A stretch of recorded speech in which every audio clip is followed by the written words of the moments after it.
सुबह 10 बजे से लेकर 11 बजे के बीच में उपस्थित हूँ आप सबके सामने। आज जिनकी कुंडली लेकर के आया हूँ इनका नाम कृष्णा है और ये कुंडली आई है अलवर राजस्थान से। शुरू करते हैं आज का कार्यक्रम। कहीं नहीं जाना है, बिल्कुल बन के रहिएगा। नकुल पाराशर शॉर्ट्स के नाम से मैंने जो चैनल बनाया है उसे आप ज़रूर सब्सक्राइब करिए और साथ ही साथ कर लेना चाहिए। उसके बाद मैं वहीं पे गीता जी का पाठ करने वाला हूँ प्रत्येक दिन। आइए अब आपको मैं इनकी कुंडली पे आने से पहले मनुस्मृति की बात बता देता हूं।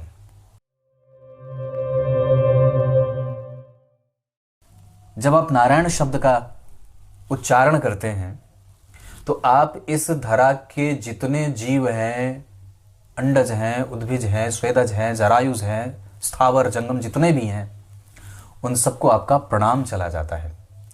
क्योंकि जलधाराओं का एक नाम नारा भी है।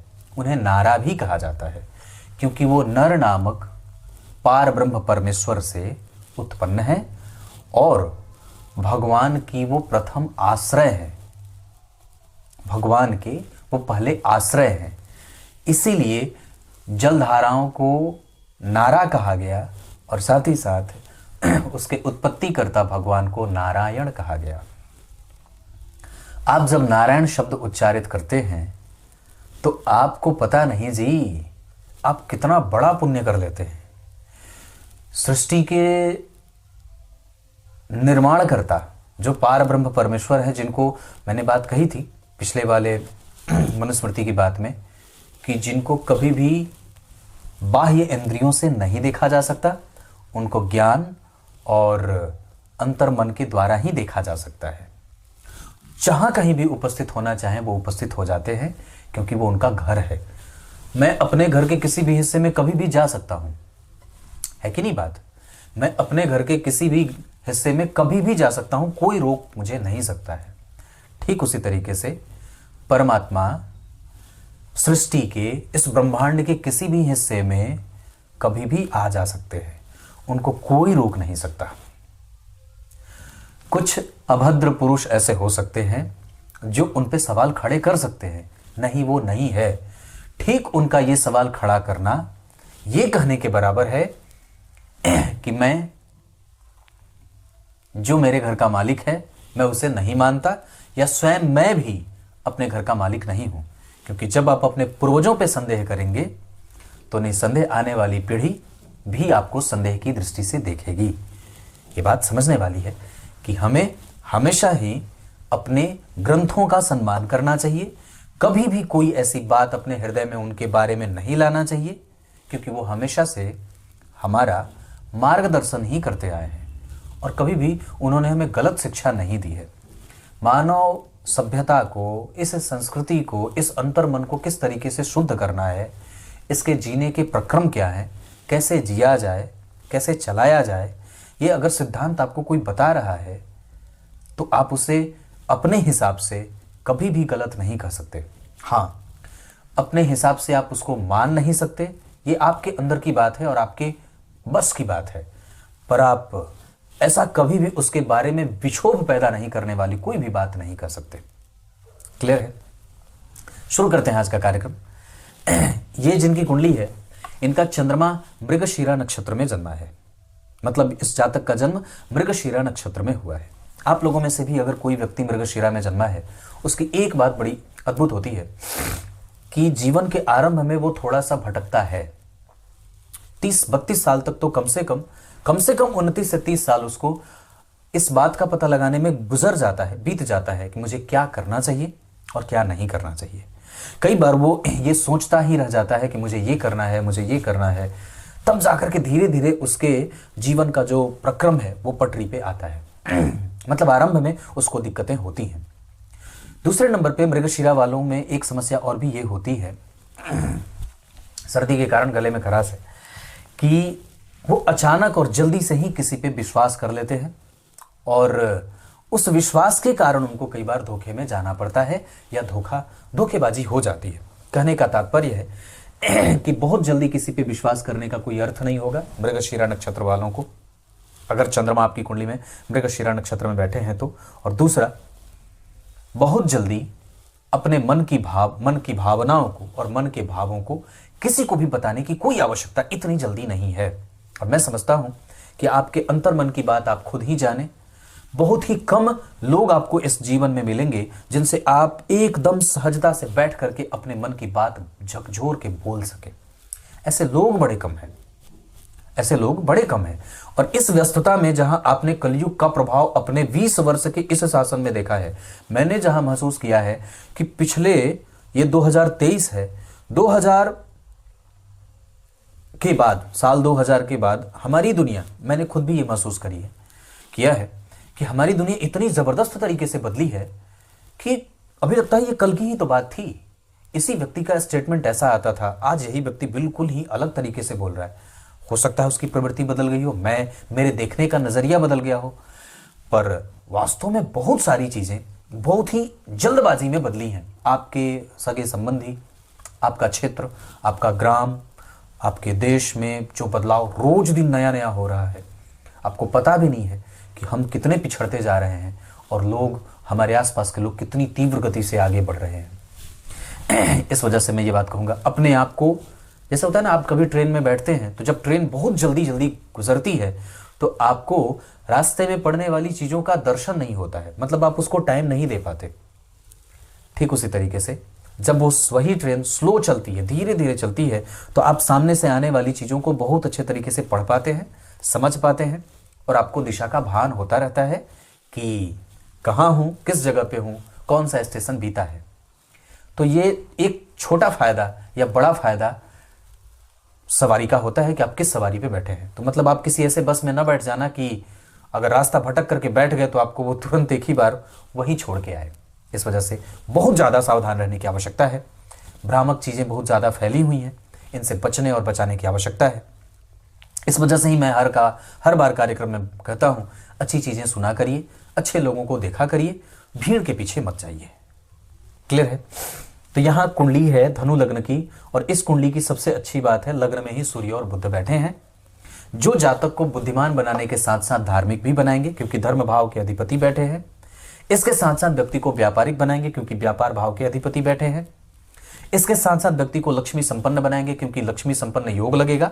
दशम भाव के अधिपति अगर लग्न में बैठते हैं तो व्यक्ति जल्दी ही अपने पैरों पर खड़ा होना चाहता है, पैसे कमाने की अधीरता होती है और निश्चित रूप से वो पैसे कमाता भी है। और एक बात और बता दूं, तो 30वें वर्ष के बाद जब उसके जीवन की पटरी खुलती है और जब वो जो सवारी करता है, निर्बाध गति से उसके जीवन की यात्रा खत्म हो जाती है और कोई भी समस्या नहीं आती। आमतौर पे जीवन में समस्या सबके है, चाहे मैं हूं चाहे आप है, सब कोई किसी न किसी समस्या से जूझ रहा है। पर जातक अगर मृगशिरा नक्षत्र में जन्मा है तो जो आर्थिक रूप से परेशानी होती है, जो सांसारिक परेशानी होती है, वो खत्म हो जाए और व्यक्ति बहुत ही ज्यादा उत्तम गति को प्राप्त करता है। लग्न में सूर्य बुध बहुत अच्छे होंगे। धन भाव में उच्च के मंगल धन की स्थिति ठीक करेंगे। व्यक्ति ऋण में नहीं रहेगा, परेशानी नहीं रहेगी। हाँ, थोड़ा कड़वा बोल सकता है, थोड़ा कामुक हो सकता है, उसमें उत्तेजक क्षमताएं बढ़ेंगी, प्रभावित करने की क्षमता बढ़ेगी, दबंगई बढ़ेगा। मंगल यहाँ पे जन्म कुंडली में बैठे हैं, धनिष्ठा नक्षत्र में, अपने नक्षत्र में बैठे हैं। डिग्री भी उनकी अच्छी खासी है, 24 डिग्री के बैठे हैं।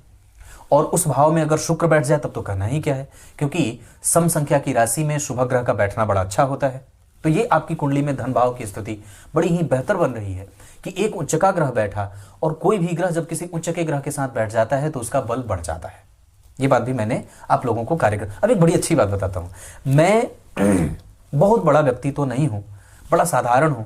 हमेशा भगवान मुझे इसका आशीर्वाद देता रहे कि मैं साधारण बना रहूं और कोई भी दुश्मन ना बने, कोई भी, हमेशा मेरे आज तक कोई बना भी नहीं है।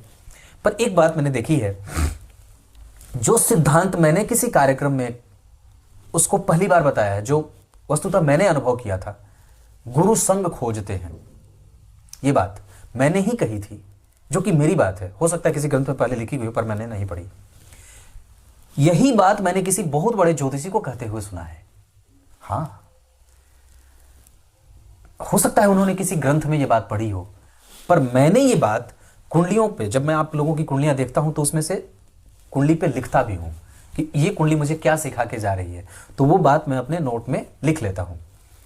तो ये बात मैंने देखी बहुत सारी कुंडलियों पे कि गुरु जब कभी भी अकेले होते हैं तो वो थोड़े से भ्रमित होते हैं, पर गुरु को संग चाहिए होता है। अगर गुरु किसी ग्रह के साथ बैठे होते हैं तो बड़े अच्छे परिणाम देने वाले हो जाते हैं। तो मैंने ये बात निकाल दी और मैंने ये बात अपने कार्यक्रम में कही अपने बल पे कि गुरु को संग चाहिए होता है। पर मेरे पास कल किसी का मेरे ऑफिस के लोग बड़े इसमें एक्टिव हैं, तो उन्होंने मुझे एक क्लिप भेजा जिसमें वो बात थी, नाम तो नहीं दूंगा कि किन्होंने, पर मुझे ये बात बड़ी अच्छी लगी कि हाँ, मेरी बात से जाने अनजाने ही सही कोई बहुत बड़ा व्यक्ति इत्तेफाक रख रहा है। मैं बहुत छोटा व्यक्ति हूं, पर उसकी ये बात मुझे भी बल देती है। तो ठीक उसी तरीके से गुरु संग खोजते हैं, पर किसका संग नहीं चाहिए उनको। देव गुरु बृहस्पति बिल बिला करके यही बात कहते हैं कि हे परमात्मा, मेरी स्थिति कभी भी शुक्र, राहु और केतु के साथ ना बनाना। शुक्र के साथ बैठते हैं तो उन्हें दिक्कत नहीं होती, पर हाँ, वो थोड़े से परेशान होते हैं कुछ मामलों में। अब ये नहीं बताऊंगा कि किस मामले में। राहु और केतु तो उनको कष्ट देते ही हैं। यहां भी राहु और केतु उनके संपर्क में हैं। आगे शनि, पीछे मंगल, यानी कि पराक्रम भाव को पापकर्त्री लगा। अब पराक्रम भाव में और तीसरे भाव में विषम संख्या की राशि में शुभ ग्रह, यह अच्छा नहीं होता। इस कारण से व्यक्ति को मेहनत ज्यादा करनी पड़ेगी जीवन में, इस वजह से उसको मेहनत करनी पड़ेगी। हालांकि मंगल धन भाव में उच्च के होकर के बैठे हैं तो व्यक्ति धन कमाएगा और बहुत अच्छा धन कमाएगा। दरअसल इस बात में आपको भी भरोसा रखना होगा कि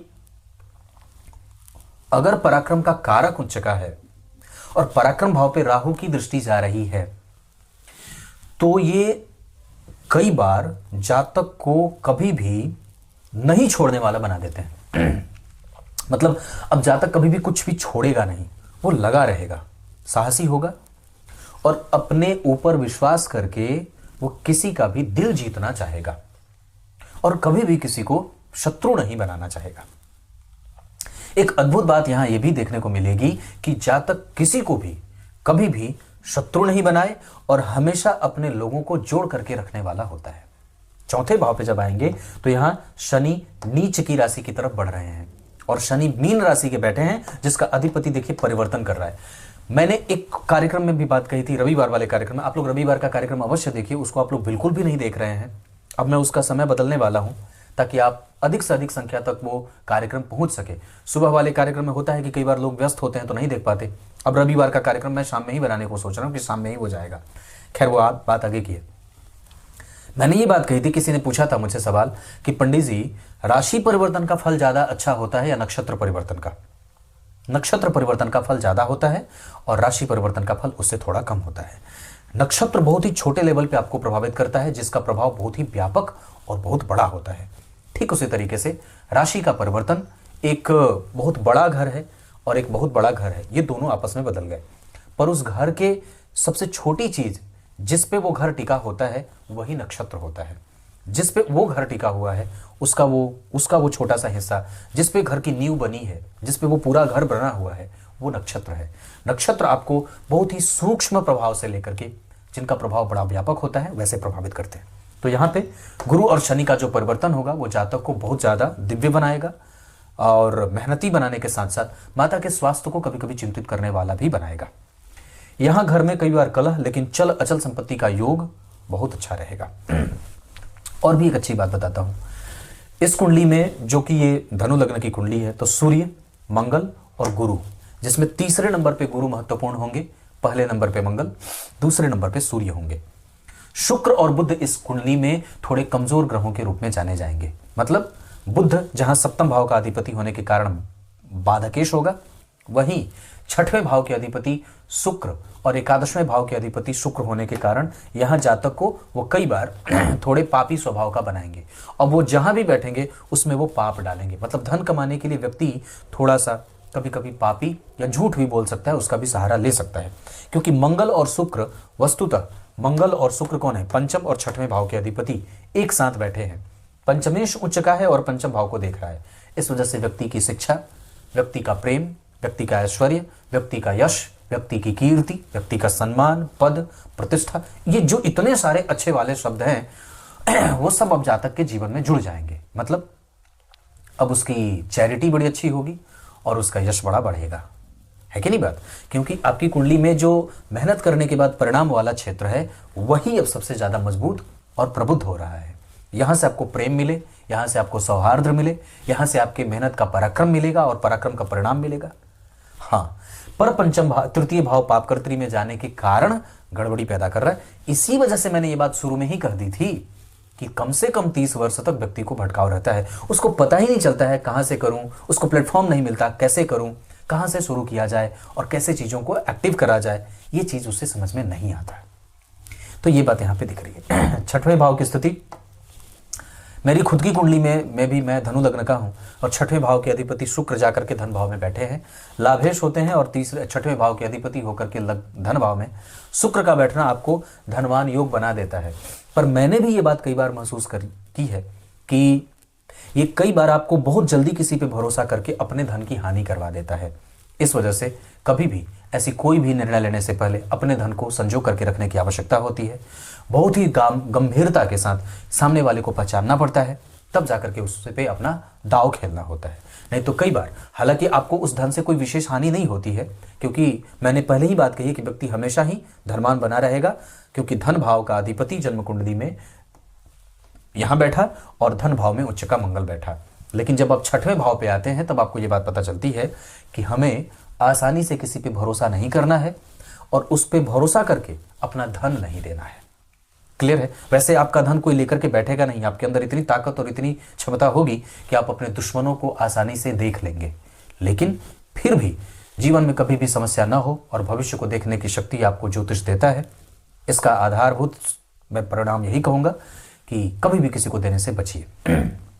बहुत अच्छा है, दाम्पत्य में कोई गड़बड़ी नहीं है। सप्तम भाव के अधिपति सप्तम को देख रहे हैं। सूर्य बुध जैसे दो प्रबुद्ध ग्रहों का प्रभाव सप्तम भाव को प्रभावित करेगा।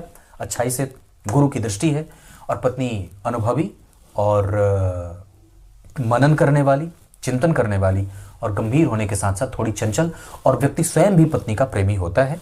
पत्नी के साथ उसके संबंध अच्छे रहते हैं, ये बात भी कही जा सकती है। सर्दी खांसी जुकाम आदि चीजें ना हो, पेट कमजोर ना हो, अजीर्ण ना हो, अव्यवस्था ना हो, रेगुलर एक जैसा काम करे, वाणी से किसी को दुख ना दे, ऐसा ये कुंडली आपसे मांगेगी।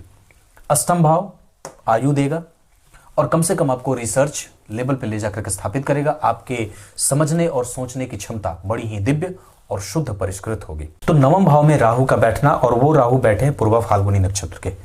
उस राहु पे एक शुभग्रह गुरु की दृष्टि है। हालांकि राहु और केतु जब एक दूसरे को भंग करने लगते हैं, एक दूसरे की शक्ति क्षीण करने लगते हैं और एक दूसरे को देखने लगते हैं। हालांकि राहु के बारे में मैंने आप लोगों से एक बात कही थी कि कम से कम राहु पे एक से अधिक 2 शुभ ग्रहों का प्रभाव आवश्यक होता है। त्रिकोण के राहु कभी खराब नहीं होते, पर शनि मंगल राहु केतु ऐसे 4 ग्रह हैं जिसमें से राहु और केतु तो उनका कोई अपना अंग नहीं होता, पर शनि और मंगल ये 2 ऐसे ग्रह हैं जो जातक को, चाहे वो किसी की भी कुंडली में चाहे कैसे भी बैठे हों, थोड़ी बहुत परेशानी अवश्य देते हैं। उनका वो नेचर है, क्योंकि मेरे पास जो रहेगा मैं वही दूंगा। दादा दादी के पास प्रेम रहता है, नाना नानी के पास स्नेह रहता है, वो वही देते हैं। एक वक्त होता है जब उनके पास पैसे नहीं होते पर फिर भी उनका आशीर्वाद होता है। जैसे आपके गुरु, मेरे गुरु जी, वो मुझे धन नहीं देते, बल्कि मैं जाता हूं तो उनको कुछ फल लेकर के जाता हूं, द्रव्य दक्षिणा नहीं देता। पर होता क्या है कि वो आपको कभी भी कुछ भी नहीं देते सिवाय आशीर्वाद के। हाँ, आते समय जरूर वो अपने हाथ से छू करके ठाकुर जी के मंदिर में रखी हुई चीज दे देते हैं, जाओ खा लेना, और वहीं पे बैठ करके। अभी मैं आपको बताऊं, मेरे गुरु जी के यहाँ जब कभी मैं जाता हूं, चाहे कितने भी समय पे जाऊं, कभी भी जाऊं, बिना प्रसाद ग्रहण किए आज तक उन्होंने कभी आने नहीं दिया है। हर बार वो स्वयं ठाकुर जी के रसोइया हैं, स्वयं ठाकुर जी का रसोई बनाते हैं, और बिना प्रसाद ग्रहण किए कभी भी उन्होंने भेजा नहीं है। और हर बार कहते हैं पैर छूकर दंडवत प्रणाम करो, दंडवत वो कह के प्रणाम करवाते हैं। गुरु का आशीर्वाद, वो गुरु अपने आप को मानते ही नहीं, और मैं उन्हें भगवान मानता हूं, मैं उन्हें भगवान मानता हूं। तो ठीक उसी तरीके से हमेशा ही हमारे जीवन में ग्रंथ अगर मजबूती से उपस्थित रहेगा तो हमारे सही और गलत के बीच के भेद को स्थापित करता रहेगा, बताता रहेगा। तो ठीक उसी तरीके से मैंने ये बात कही कि भाग्य भाव के राहु आपको धार्मिक बनाएंगे, पर कई बार दिखा दिखा करके धार्मिक बना देंगे। वो व्यक्ति अब दान करेगा तो वो सोचेगा कि लोग मुझे जाने, लोग ये जान जाएं कि मैंने दान किया है। तो ये दान देने की जो प्रवृत्ति है वो बहुत अच्छी होती है। दानम दुर्गति नाशनम, दान से दुर्गतियों का नाश होता है। पर वस्तुतः उस दान का एक सूत्र है, और उस दान का एक सिद्धांत है कि दान देते समय संकल्प के द्वारा, अगर आप नहीं भी दान देते हैं, कोई संकल्प नहीं लिया और सिर्फ दे दिया दान मान करके, तो वो भी उतना ही फल करता है जितना संकल्प ले करके किया गया दान होता है। तो आपको दान देना है, पर वस्तुतः उसका ढिंढोरा नहीं पीटना है, उसको ढिंढोरा में नहीं पटना है, मैंने ये दिया है, ये दिया है, ये चीज सही नहीं है। हाँ, दूसरों को प्रेरणा देने के लिए अवश्य ही वो बात बताने की आवश्यकता है। मैं देता हूं, आप भी दीजिए, मुझे फायदा हुआ है, आपको भी होगा। मैंने ये बात कार्यक्रम में किसी कही है कि मैं देता हूं, आप लोग भी दीजिए। अपने आसपास किसी गौशाला को ढूंढिए, कोई मंदिर में पुजारी हैं जो गरीब हैं और नित्य ठाकुर जी की वो सेवा कर रहे हैं, माता जी की सेवा कर रहे हैं, तो उनको जरूर जाकर के उनका आशीर्वाद लीजिए। क्योंकि जिसके पास कुछ भी देने को नहीं होता है, वो आपको पता भी नहीं होता कि वो क्या दे सकता है। सुदामा के पास भगवान ठाकुर जी को देने के लिए कुछ भी नहीं था, पर उन्होंने जो ठाकुर जी को दिया है वो आज तक ठाकुर जी हमेशा ही उसके तले दबे हुए हैं। मित्रता का जो भाव ठाकुर जी को दिया है सुदामा ने, वो आज तक उनकी धर्मपत्नी स्वयं माता लक्ष्मी ने भी उन्हें नहीं दिया है। पर यही बात है कि हमें यहाँ पे ये बात ये सिखा रही है हमें कि देना है, पर इसको ढिंढोरा में नहीं बदलना है। दशम भाव बहुत बढ़िया है, आप जल्दी ही अपने पैरों पर खड़े भी होंगे। और आपकी कुंडली में गुरु की दशा चल रही है, अभी निरंतर 2032 तक आपकी दशा है। इस दशा काल में आप परेशान होंगे 29 के बाद, अभी 2029 में आप परेशान होंगे। और उसके पहले अगर बात बता दूं तो एक परेशानी आपको आ सकती है 24 के फरवरी से 24 के जून तक, उस समय थोड़ा सावधान रहिएगा।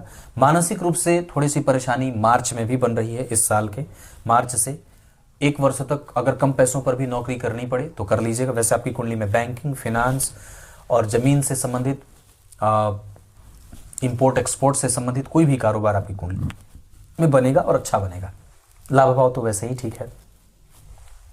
लाभ भाव के अधिपति शुक्र और पंचम भाव के अधिपति मंगल, ये दोनों एक साथ बैठ गए हैं, इस वजह से आपका धन भाव भी श्रेष्ठ हुआ। लाभ देखिए, किसी भी भाव का अधिपति अगर उसे 4 घर आगे बैठे तो उस भाव को बल मिलता है। किसी भी भाव के 4 घर आगे कोई उच्च का ग्रह बैठा हो तो उस भाव को बल मिलता है। किसी भी भाव के अधिपति अगर उससे 4 घर केंद्र में हो तो उससे बल मिलता है। किसी भी भाव का अधिपति अगर उच्च का हो तो बहुत अच्छा होता है। किसी भी भाव के केंद्र में अगर कोई शुभ ग्रह बैठा हो तो उस भाव को बल मिलता है। इसका अर्थ होगा कि आपकी कुंडली का पंचम और एकादशवां दोनों ठीक है। लग्न तो वैसे भी ठीक है, भाग्य भाव का अधिपति ही स्वयं बैठा है। कमजोरी गुरु को मिल रही है। एकादशी का व्रत, रविवार को नमक, सूर्य को अर्घ, आदित्य हृदय स्तोत्र का पाठ बहुत फायदा करेगा। भगवान सूर्य के जो 12 नाम हैं उससे भगवान को अर्घ और साष्टांग प्रणाम 12 बार। इसके अतिरिक्त अगर हो सके तो गाय की सेवा, गुरुजनों का दर्शन। आपकी कुंडली में आपका दाम्पत्य बहुत अच्छा है, पत्नी को व्यापार में शामिल कर सकते हैं। गुरु यहाँ तुला के बैठे हैं। मंगल है, कभी भी कड़वा मत बोलिएगा। धन आपकी कुंडली में मंगल के कारण भी आएगा। मंगल यहाँ भी आपकी कुंडली में बहुत अच्छे बैठे हुए हैं। और यहाँ पे पंचम भाव के अधिपति बुध, चंद्रमा सूर्य के साथ अमावस्या में है। शत्रुता मत पालिएगा। और एक बात है, अपने आप को एक्टिव करके रखिएगा, क्योंकि दशमांश कुंडली में केंद्र का खाली होना आपकी मेहनत को बढ़ा रहा है, जो बाद में चल करके ठीक होगा। ये मैंने आपको आरंभ में ही इस कुंडली का सारांश बता दिया था, ऐसा ही होने वाला है। ये बात मैंने इतनी बताई। इस कुंडली में सूर्य, गुरु, मंगल, चंद्रमा और कुछ हद तक शनि की दशा अच्छी रहेगी। घर में कलह का वातावरण अगर शनि बना रहे हैं तो सुंदरकांड का पाठ माता जी से कहिए प्रत्येक दिन किया करें, लगातार 90 दिन तक। ये काम बहुत अच्छा होता है। इसके अतिरिक्त धन हानि का अगर कोई नुकसान हो रहा हो, धन हानि से जूझ रहे हो, धन के समस्या से जूझ रहे हो, तो भगवान सूर्य की उपासना करिए। क्लियर है? रविवार को नमक आपके लिए नुकसानदायक है। ये इतनी सारी चीजें। दशमांश कुंडली में केंद्र का खाली होना गड़बड़ी करेगा। भाग्य भाव के अधिपति का भाग्य को देखना, शनि के साथ देखना जो 12वें भाव के अधिपति के साथ है। बाहर भी जाना चाहें तो जा सकते हैं। यहाँ लग्नेश 12वें हैं, इस वजह से देर से ये कुंडली आगे बढ़ेगी। याद रखिए, दशमांश कुंडली का मैंने सिद्धांत बताया था कि अगर दशमांश कुंडली का लग्नेश 12वें हो, 8वें हो, 6वें हो तो समस्या बढ़ाता है आरंभ में, बाद में ले जाकर के स्टैब्लिश कर देता है। और ये इसी गुरु की दशा में होगा। आप निरंतर निर्बाध गति से आगे बढ़ेंगे, दशाएं कमजोर नहीं है। शनि और मंगल का प्रभाव बन रहा है क्योंकि यहाँ पे जो भाव है उस भाव के अधिपति अगर पीछे नहीं होते तो माता का स्वास्थ्य कमजोर नहीं होता, और कम से कम अष्टमेश से अगर केंद्र में नहीं आते तो इस वजह से पत्नी का स्वास्थ्य कभी कभी कमजोर नहीं होता। इन दोनों के स्वास्थ्य पे आपको हमेशा ही ध्यान रखना होगा, ये बात है। संतति वगैरह का सुख आपकी कुंडली में बहुत अच्छा है, उनका एजुकेशन भी ठीक रहेगा, उसको लेकर के चिंता करने की कोई आवश्यकता नहीं है। आगे शनि की दशा 2032 में लाभान्वित करेगी, पर आप परेशान होंगे 2029 में। और एक बात बता दूं, मित्रता बहुत ही सावधानी से और गंभीरता से। आपकी कुंडली के लिए रविवार का दिन और गुरुवार का दिन अच्छा रहेगा। इस कुंडली में दिशा उत्तर पूर्व की बहुत अच्छी रहेगी। धन कमाने के लिए आप उत्तर पूर्व जा सकते हैं। विदेश गमन का योग बना हुआ है। धन हानि के संकेत कई बार मंगल की दशा में भी मिलेंगे। पत्नी, अपने घर की बेटी, बहू आदि इन सब चीज़ों की सुरक्षा आपको खुद से करनी होगी। घर में चोरी चकारी का खतरा न हो, इस वजह से सुरक्षा हमेशा ही रखना होगा। इसके अतिरिक्त जन्म कुंडली में उत्तेजना बिल्कुल भी बर्दाश्त नहीं की जाएगी, ये आपकी कुंडली आदेश दे रही है। तब तक के लिए बहुत बहुत नमस्कार।